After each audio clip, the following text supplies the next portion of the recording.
Madame, Monsieur, bonsoir. Merci de nous prêter attention. Voici les titres de l'actualité. Le chef de l'État procède à de nouvelles nominations au sein de l'agence Presse Service et de l'autorité de régulation de la poste et des télécommunications électroniques.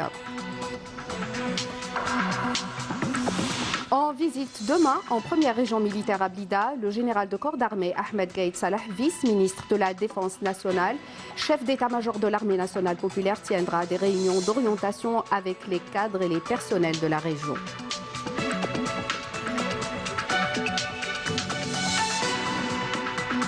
Le comité politique de l'instance nationale de dialogue et de médiation tient aujourd'hui sa première rencontre avec certains acteurs du Hirak populaire.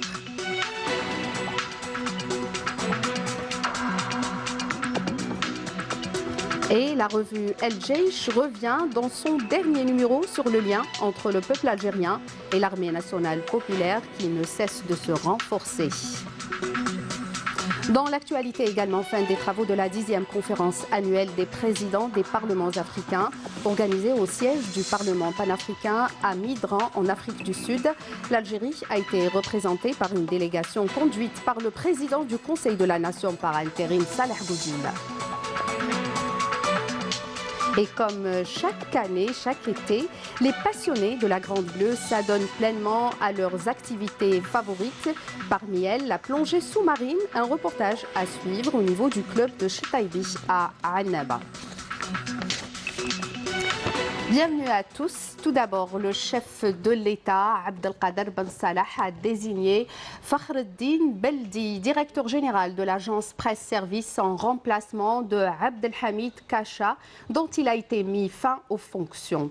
Et conformément aux dispositions des lois numéro 1804 du 10 mai 2018, définissant les règles générales relatives aux postes et télécommunications électroniques, notamment l'article 20, le chef de l'État Abdelkader Ben Salah a mis fin aux fonctions de messieurs Mahgoun Salah, Mohamed Djemri et Bala Ammar en qualité de membres de l'autorité de régulation des postes et des télécommunications.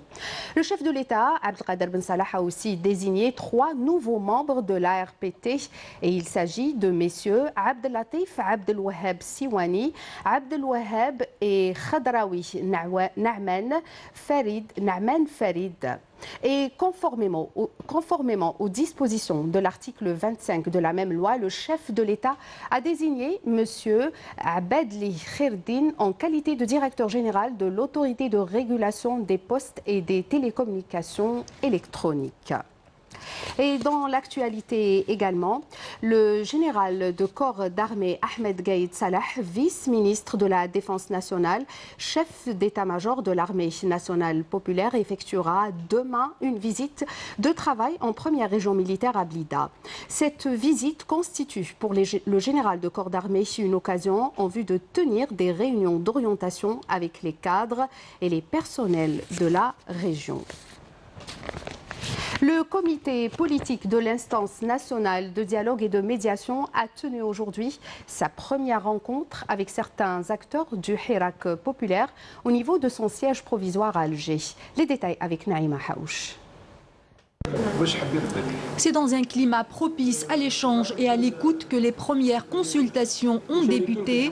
Conscient de la responsabilité de la tâche, le panel de dialogue et de médiation a enclenché le processus de concertation avec les différents acteurs de la scène nationale. Des représentants des différentes wilayas du pays ont été présents sans se prévaloir pour autant représentatifs de l'ensemble du Hirak.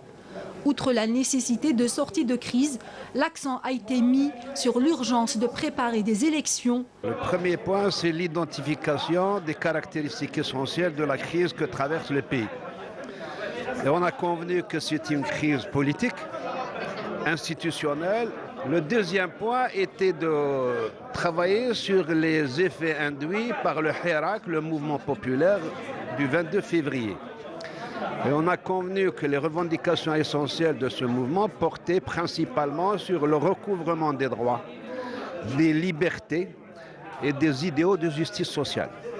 Le troisième point de consensuel, c'est on a convenu qu'il faut aller au plus vite vers des élections présidentielles sans avoir besoin ni de transition ni de constituante, sur la base de deux garanties. La première garantie, c'est une instance de contrôle et de surveillance des élections qui soit crédible, représentative et qui assure un peu toutes les garanties du scrutin. La deuxième condition qui me semble ressortir un peu des interventions ce matin, c'est de revoir la loi électorale. Nous sommes une instance de médiation.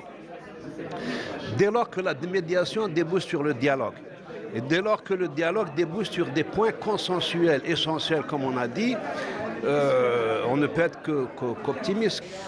Justement, les membres de l'instance ont été optimistes. Ils ont été attentifs aux critiques, mais aussi aux propositions des participants. Pour Karim Younes, c'est un bon présage, car de nombreuses personnalités sont désireuses de prendre le train du dialogue. Est-ce que vous êtes optimiste par rapport à ce début? Par rapport à ce début, oui, je pense que oui, parce que de toutes les wilayas du pays, on nous appelle et on nous demande de les faire figurer dans les structures que nous avons créées. Et ces structures sont des comités spécialisés de réflexion, d'analyse et d'études.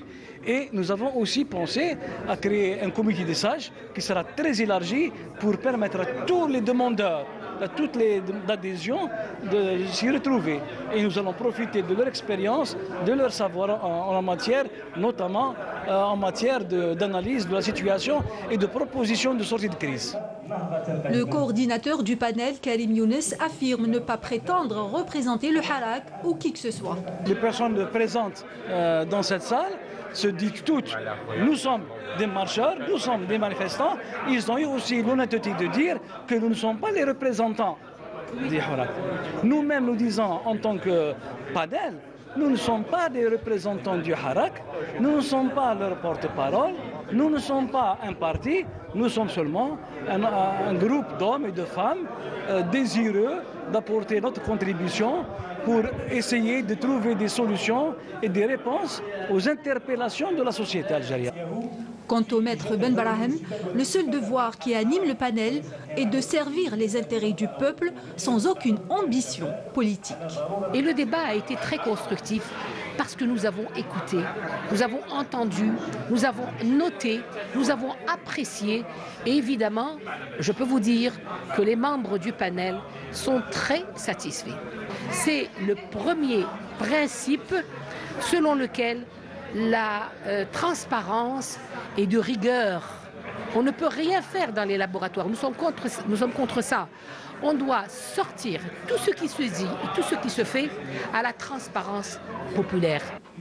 Se défaire des anciennes pratiques reste le leitmotiv de ces consultations. Les participants ont abondé dans le même sens. Ils insistent quant à la création d'une commission indépendante de supervision des élections et sur le rôle des jeunes dans le changement escompté. Et d'aucuns n'a occulté la mission et le rôle prépondérant de l'institution militaire qui, selon eux, met en échec les tentatives de manipulation interne ou externe. Et on enchaîne par ce communiqué de l'aménokel de la Hagar, Ahmed Idabir, qui précise que les circonstances que vit notre pays ne permettent à aucune personne jalouse pour sa chère patrie de se contenter de se placer uniquement en observateur des événements. Motivé par mon devoir envers la nation et au nom de toutes les tribus de la Hagar, je salue et valorise toute position appelant et soutenant la voie d'un dialogue national global aboutissant à l'élection d'un président de la République dans les plus brefs délais, ainsi qu'à l'édification d'un état de droit et de justice. Notre position s'inspire, précise toujours le communiqué, de l'histoire de nos aïeux qui ont rejeté toutes les tentations des forces coloniales en vue d'aboutir au final à l'indépendance de l'Algérie, préserver l'unité territoriale et l'unicité de son peuple dès lors que nous saluons tous les bons de cette nation pour les efforts consentis dans le règlement de la crise. Nous appelons à ce que le dialogue soit élargi à toutes les tendances de la société, notamment les jeunes, et à accorder à notre grand Sud la place qui lui sied dans l'échelle des priorités, car il est du devoir de l'État, de tous les acteurs, de faire participer les enfants du Sud dans l'élaboration des décisions nationales. Et un autre communiqué, cette fois-ci de M. Akhamour Mohamed, le fils d'un des symboles nationaux et historiques de l'un des notables de la région de la Hagar, qui répond aussi favorablement à l'appel national et au discours du chef de l'État, M. Abdelkader Ben Salah, ainsi qu'aux propos du chef d'état-major vice-ministre de la Défense nationale, Ahmed Gaïd Salah, en tant qu'une partie importante au sein de la société civile de la Hagar, affirme Akhamour Mohamed. Nous soutenons toutes les propositions faites par les deux hommes en vue d'enrichir le dialogue national et l'organisation d'une élection présidentielle crédible à court terme en vue de faire parvenir le pays à bon port. Le communiqué salue également les efforts colossaux déployés par l'instance nationale de médiation ainsi que toutes les mesures prises pour faire sortir le pays de la crise. Gloire à nos martyrs, conclut le communiqué. Et les Algériens, les jeunes surtout, sont très attentifs quant à l'évolution de ce dialogue national. Je vous propose d'écouter la réaction de quelques citoyens. احنا يعني اللي كوينا بنار الاستعمار ودفعنا الثمن على هذا الوطن، والوطن هذا ليس لنا بديل نحافظوا عليه، وماذا بينا يعني هذا الحوار يخرج بنتيجه ويديروا الجزائر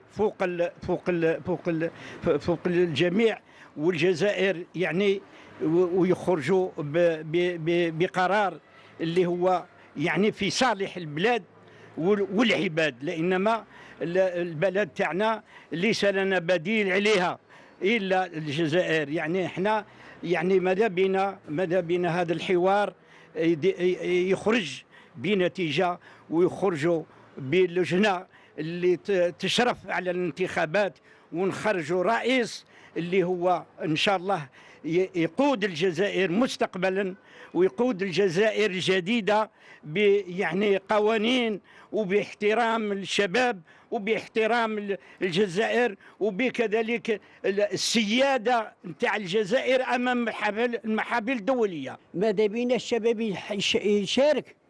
يشارك ويعطي رايه، ماذا بينا بالشباب يشارك ويعطي رايه، حتى هو لازم منها نسمعوا من كل انسان لهذا الحوار هذا، لازم نسمعوا منهم كل يشاركوا ونسمعوا منهم كل الحوار كاع الناس تشارك فيه، ما نستغلوا حتى واحد، وماذا بينا يكون ما نقصوا حتى انسان. ماذا بينا هذا الحوار يخرج لنا رئيس ان شاء الله عند قريب، انا راه مسحقي راس عند قريب، خاش الدوله اللي قعدت هكذا رانا ما كان والو. لازمنا الانتخابات تكون اقرب عجل الانتخابات هذه.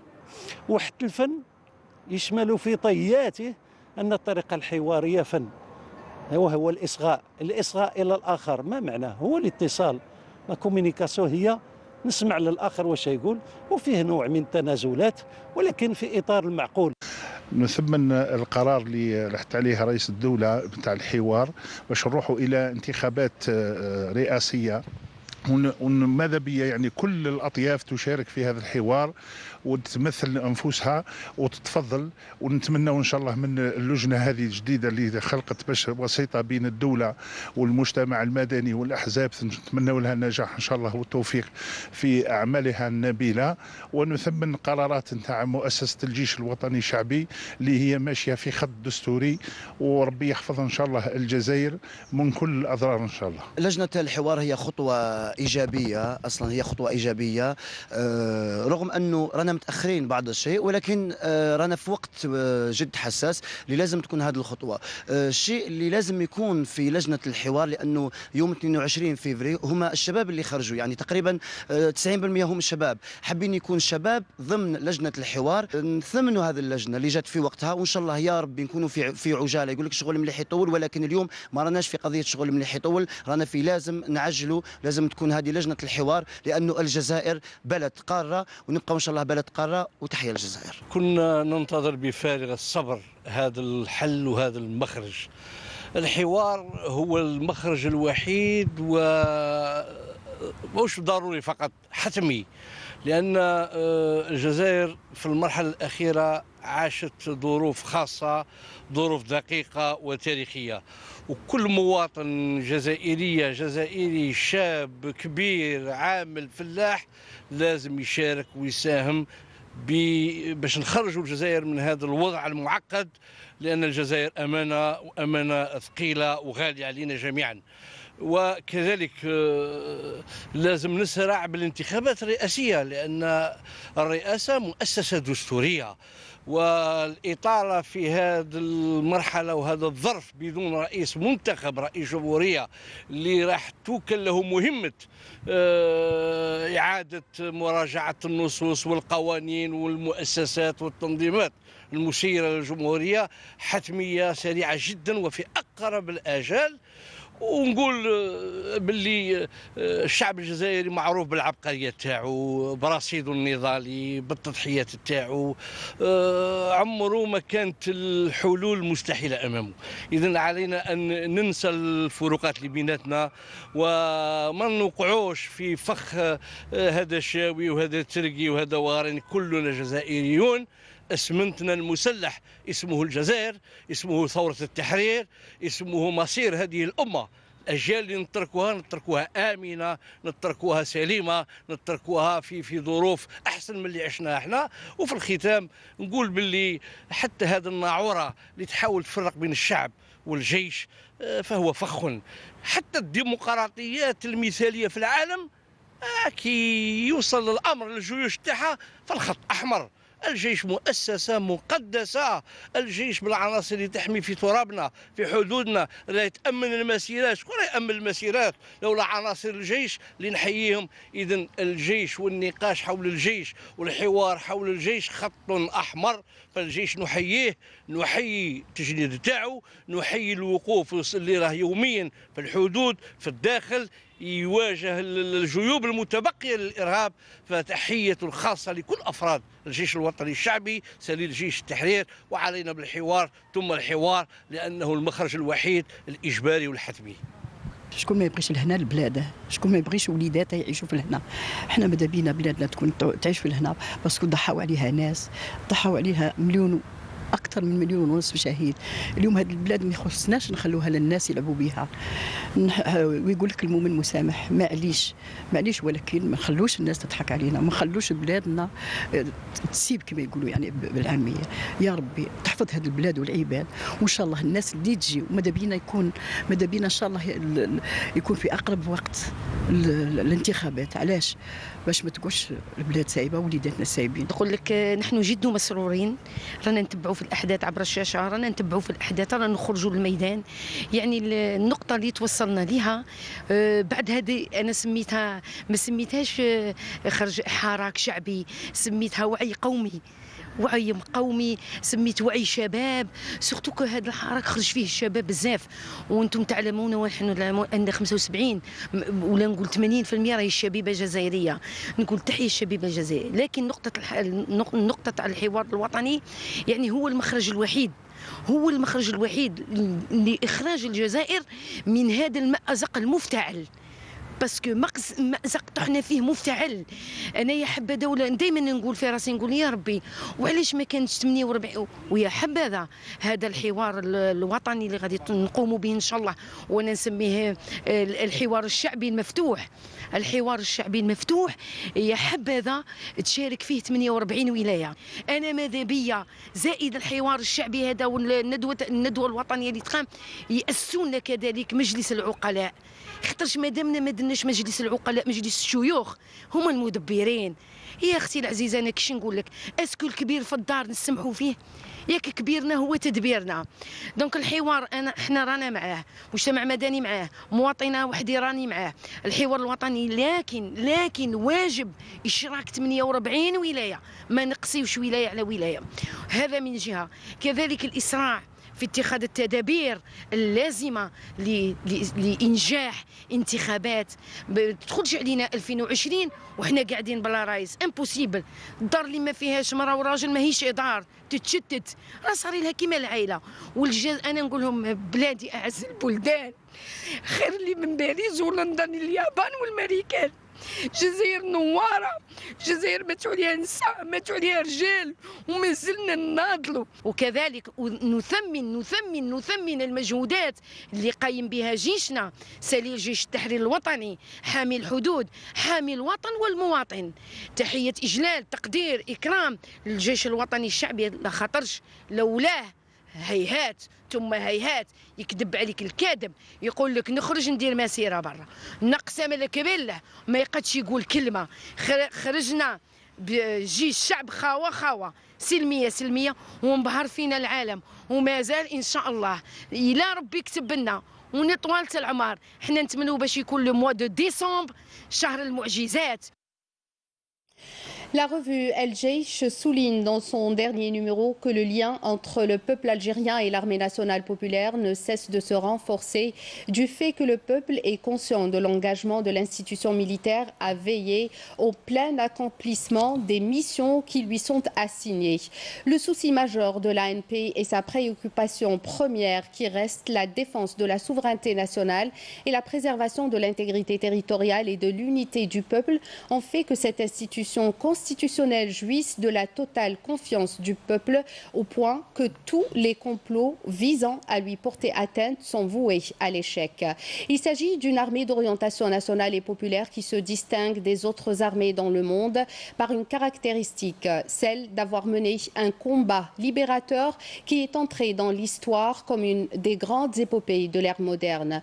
En tout point du territoire national, notre peuple est fier des réalisations accomplies par son armée dans tous les domaines, dont, à titre d'exemple, l'accomplissement avec professionnalisme de ses missions ordinaires, note la revue El Jaish. Évoquant la conjoncture que traverse le pays, la revue a souligné qu'il ne fait aucun doute que l'intérêt suprême du pays, comme l'a réaffirmé dernièrement le général de corps d'armée Ahmed Gaïd Salah, vice-ministre de la Défense nationale, chef d'état-major de l'ANP, requiert nécessairement la fédération des efforts de tous les hommes de bonne volonté parmi les enfants de l'Algérie et la mobilisation de leur détermination afin de préparer de manière effective et sérieuse la tenue des prochaines élections présidentielles dans les plus brefs délais à travers l'adoption de la voie du dialogue national serein et constructif auquel ont fait appel les bonnes initiatives avec leur contenu réaliste et raisonnable. Ces élections présidentielles attendues portent en elles les indices d'avancées enregistrées sur la voie de la consolidation des fondements de l'état de droit dans le prolongement du renouveau économique, de la prospérité sociale et de la sécurité et de la stabilité, conclut la revue El Jaish. Et dans l'actualité également, fin des travaux de la 10e conférence annuelle des présidents des parlements africains organisée au siège du Parlement panafricain à Midran en Afrique du Sud. L'Algérie a été pour rappel représentée à cette conférence par une délégation des deux chambres du Parlement conduite par le président du Conseil de la Nation par intérim Salah Goudjil.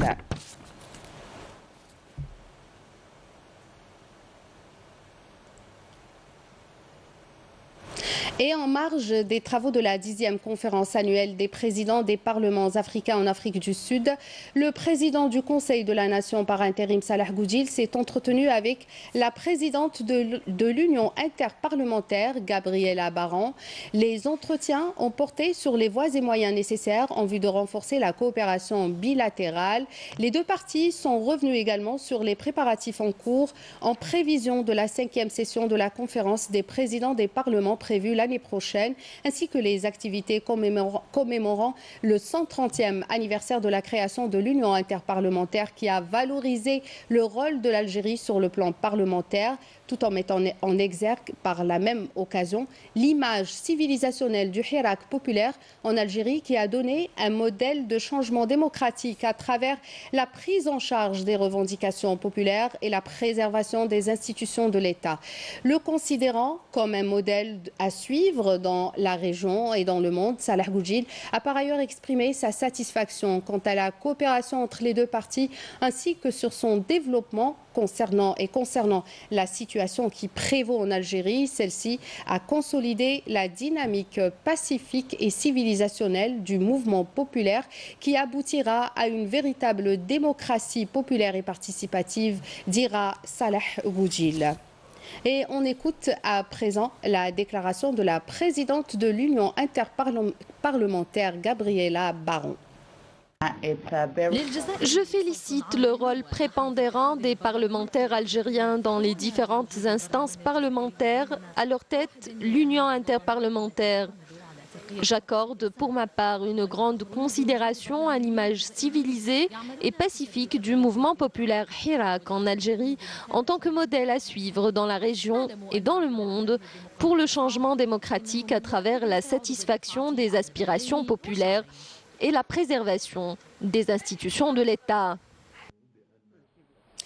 Le ministre de l'Agriculture, du Développement rural et de la Pêche, Cherif Oumari, s'est rendu hier à la forêt de Djbel El Wahch où il a inspecté des exploitations agricoles ravagées par les flammes suite à l'incendie qui a touché la région il y a une semaine.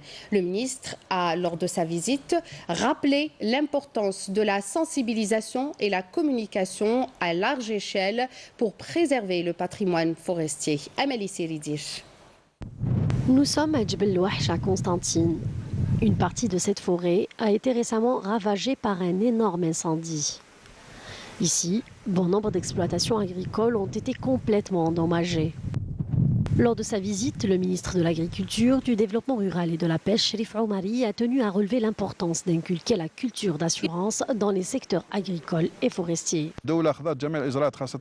L'État a pris toutes les mesures, notamment au niveau du gouvernement. Dernièrement, les services de la protection civile et des forêts ont été renforcés par des moyens logistiques et humains, malgré le problème financier auquel nous faisons face.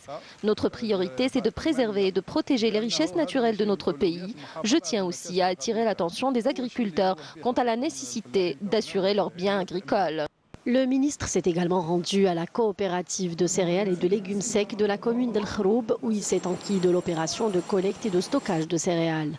La coopérative compte plus d'1 900 000 quintaux de céréales, ce qui permettra de parvenir aux objectifs d'autosuffisance.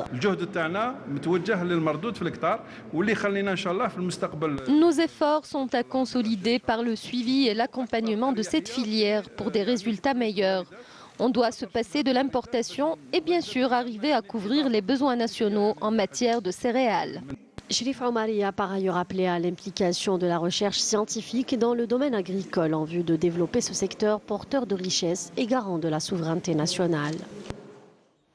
Et à Soukahras, une nouvelle unité de transformation de la figue de Barbarie est venue booster la production de ce fruit aux multiples vertus. Plusieurs flahs s'intéressent à cette filière qui génère de l'emploi aux jeunes de la région. Seul bémol, l'absence de certification bio en Algérie, comme l'huile de pépin de figue de Barbarie, considérée comme la plus chère au monde. Amina Zahouf.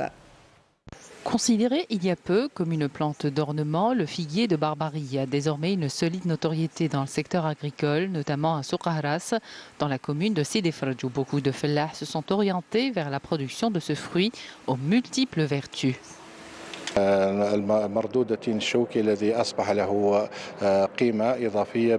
Ici à Soukahras, nous avons créé une unité de transformation de la figue de Barbarie. Le but recherché est développer et valoriser la production de ce fruit. C'est une valeur ajoutée au fleur, surtout que la récolte de la figue de Barbarie est importante ici. Notre seul souci, c'est que nos produits ne sont pas certifiés bio, car la certification n'existe pas en Algérie. Il faut aller jusqu'en Tunisie. Cette unité travaille également dans l'extraction de l'huile de pépins de figue de Barbarie, une huile considérée comme la plus chère au monde. Rien ne se perd, tout se transforme dans la figue de Barbarie. Nous faisons en sorte de ne rien jeter. Nous avons signé une convention avec l'Institut technique des élevages afin de produire des aliments pour les lapins, les poules et autres animaux. Inscrit désormais comme une filière agricole, la production de la figue de Barbarie attire de nombreux flahs désirant se spécialiser, mais aussi d'experts étrangers. Un séminaire international a été organisé ici à Socarrás, regroupant 9 pays, dont le Mexique, l'Argentine et le Venezuela. Ils nous ont fait découvrir environ 16 produits à base de figues de Barbarie. Ainsi, la cosmétique et de nouveaux débouchés alimentaires ont dopé cette production qui offre de plus en plus d'emplois aux habitants de la région de Socarrás. Plus que 3 jours pour célébrer la fête de Eid al-Adha dans la wilaya de Tindouf à l'extrême sud-ouest du pays. Le marché aux moutons affiche des prix trop élevés pour les habitants cette année encore. Même le Sidaoun, une race de l'extrême sud-est, est aligné sur le mouton du nord. Les explications avec Naïma Chkchek. D'habitude, le mouton local de l'extrême sud, le Sidaoun, originaire du Soudan, est toujours à moindre prix que celui des steppes du nord. À Tindouf, l'un et l'autre sont au même prix cette année, un prix jugé élevé et la dépense pour le mouton de l'Aïd touche sacrément les bourses. Comparé à l'an dernier, cette année les prix sont trop élevés. Le mouton local est encore plus cher, il arrive jusqu'à 45 000 dinars. Vraiment, les prix sont un peu trop chauds. Chacun fonctionne selon ses capacités. Usuellement, les Tindoufis attendent l'arrivée en quantité du mouton de Ain Safra et d'Al-Bayed, particulièrement apprécié et qui fait davantage baisser le prix du Sidaoun. Les petits revenus sont surpris par l'alignement du Sidaoun sur le mouton du nord. Tous les moutons valent entre 3 et 4 millions de centimes. C'est trop cher pour le petit travailleur. C'est normal que le mouton soit cher, son élevage n'est pas aisé. Face à ces prix élevés, il s'en trouvera ainsi des personnes qui ne pourront pas accomplir le sacrifice du mouton de l'Aïd. Le souk au mouton de Tindouf n'a d'ailleurs pas enregistré l'affluence habituelle des acheteurs. Et on enchaîne par cette information sécuritaire et selon un communiqué du ministère de la Défense nationale et dans le cadre de la lutte antiterroriste et de la sécurisation des frontières et grâce à l'exploitation de renseignements, un détachement de l'armée nationale populaire a découvert hier lors d'une patrouille de fouilles menée près des frontières sud à Tamanrasset une cache de munitions contenant 20 obus de calibre 106 mm, tandis qu'un autre détachement de l'ANP a détruit 23 bombes de confection artisanale près de la zone de Ain el-Hamra dans la wilaya de Boumerdès en première région militaire. Et dans le cadre de la lutte contre le crime organisé, un détachement de l'ANP a appréhendé en coordination avec des éléments de la gendarmerie nationale à Ain Zena au niveau de la wilaya de Socarrás un narcotrafiquant en possession de plus de 10 kg de kif traité alors que 32 400 litres de carburant et 3 tonnes de denrées alimentaires destinées à la contrebande ont été saisis à Tindouf. Par ailleurs, un détachement de l'ANP a arrêté à Janet 2 orpailleurs à bord de 2 véhicules tout-terrain chargés de 10 sacs de mélange de pierres et d'or brut, tandis que des gardes-côtes ont mis en échec à Ténès et Oran 2 tentatives d'émigration clandestine de 38 personnes, toujours à bord d'embarcations de construction artisanale, conclut le communiqué du MDN. Place au sport et au divertissement et comme chaque année, les passionnés de la Grande Bleue s'adonnent pleinement à leurs activités favorites, la plongée sous-marine, mais pas seulement, toutes sortes d'autres sports nautiques, un voyage ou plutôt une immersion au fond des mers et parfois même dans les cieux. Sihem Knouch a visité pour nous un club d'activités aquatiques et subaquatiques à Chetaibi dans la wilaya de Annaba. Regardez. Pas très loin de la ville de Annaba, Chetaibi accueille, comme toutes les villes côtières, ses estivants. Elle leur offre, comme à ses habitudes, des plages merveilleuses, mais aussi des lieux et des clubs pour pratiquer de nombreuses activités demandées durant la saison estivale. C'est la nature de Staibi qu'elle parle d'elle-même. On est là, on y a un plus pour les activités aquatiques et subaquatiques. Et en parallèle, notre club, on ne fait pas que la plongée. On a même la parapente, les baptêmes, des sorties en kayak, des randonnées. On a plusieurs activités sportives. Nous sommes tombés justement sur des cours de secourisme. Et puis un matériel neuf, propre, nous interpelle. Il attend les plongeurs pour découvrir la faune et la flore sous-marine. Alhamdoulilah, درنا plongeon في Galgamez. بحر مليح شباب. لي بواسون كاين بوسيدونيا كاين حوايج ياسر. Maintenant, si le monde sous-marin ne vous intéresse pas trop, voici du parapente, histoire de voir les choses de très haut.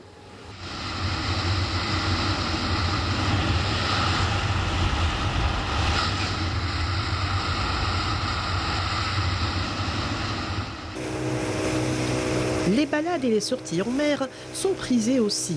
La côte de Chetaibi est splendide, avec ses criques, ses falaises et ses roches. Et du sport, pour terminer, l'autre représentant algérien en Ligue des Champions, la JS Kabylie, signe son retour dans cette prestigieuse compétition après 9 ans d'absence. Elle affrontera la formation soudanaise d'El Merrikh le 9 août prochain au stade de l'unité maghrébine de Béjaïa. Salem Kasser.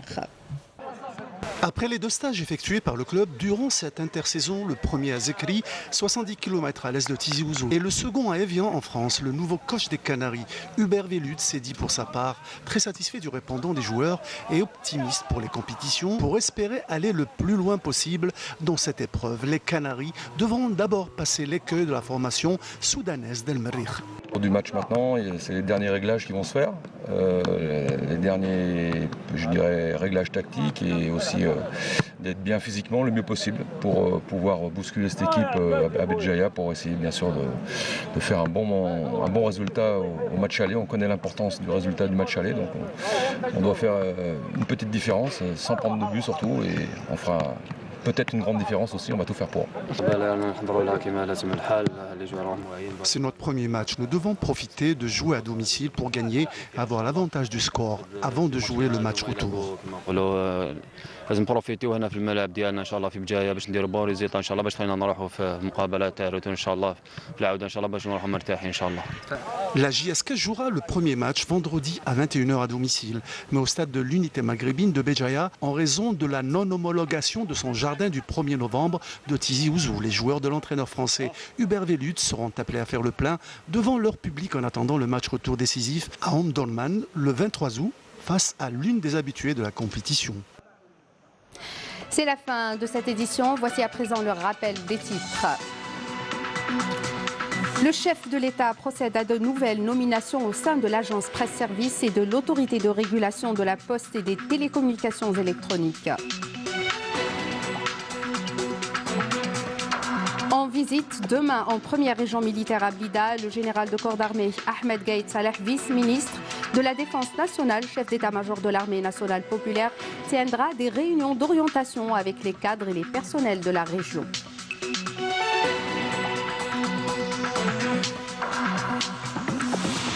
Le comité politique de l'instance nationale de dialogue et de médiation a tenu aujourd'hui sa première rencontre avec certains acteurs du Hirak populaire.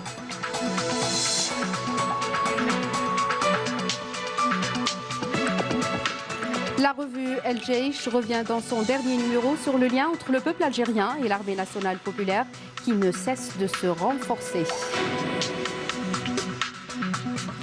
Fin des travaux de la 10e conférence annuelle des présidents des parlements africains organisée au siège du Parlement panafricain à Midran en Afrique du Sud. L'Algérie a été représentée par une délégation conduite par le président du Conseil de la Nation par intérim, Saleh Goudjil. Et enfin, et comme chaque été, nous avons suivi un reportage sur les passionnés de la Grande Bleue qui s'adonnent pleinement à leurs activités favorites durant la saison estivale. Merci de nous avoir prêté attention. Je vous donne rendez-vous demain pour d'autres rendez-vous de l'information. Au revoir.